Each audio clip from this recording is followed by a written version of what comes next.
Hi viewers, இன்றைக்கி வந்து rava chocolate cake செய்ய போகிறேன் ரவையில்.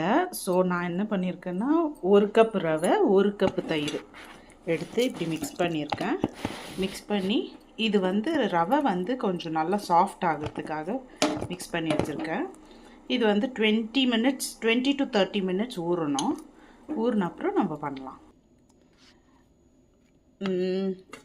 ரவை இன்னும் ஒரு 5 மினிட்ஸ் ஊறினா போதும் வியூவர்ஸ். நீங்கள் வந்து இப்போ நம்ம சுகரெல்லாம் ரெடி பண்ணி வச்சுக்கலாம். சுகர் பவுடர் பண்ணிடணும். சுகர் பவுடர் பண்ணிவிட்டு நீங்கள் பட்டர் யூஸ் பண்ணுறதா இருந்தால் 1/2 கப் போட்டுக்கோங்க. இது கூடவே போட வேணாம், நான் ஒன்று ஒன்றா ஸ்டெப் பை ஸ்டெப் சொல்கிறேன்.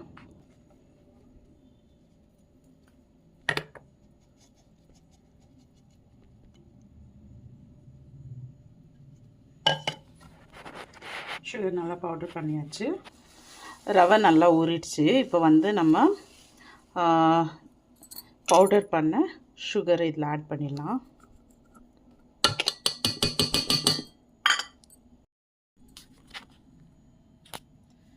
இப்போ 2 குட்டி டீஸ்பூன்னா பார்த்துக்கோங்க, இவ்வளோதான். இதில் உங்களுக்கு தேவையான அளவு கோகோ பவுடர் போட்டுக்கோங்க. நான் வந்து 2 ஸ்பூன்ஸ் பதிலாக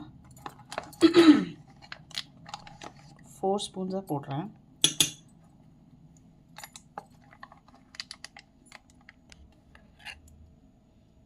ஒரு 1/2 டீஸ்பூன் பேக்கிங் சோடா,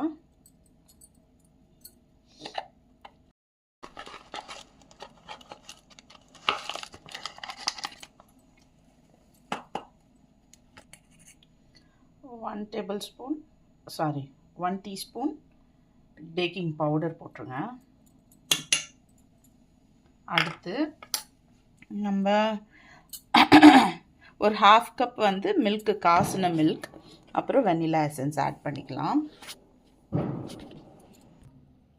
ஒரு 1/2 கப் பால், இது கொஞ்சம் கொஞ்சமாக சேர்த்து மிக்ஸ் பண்ணிக்கலாம்.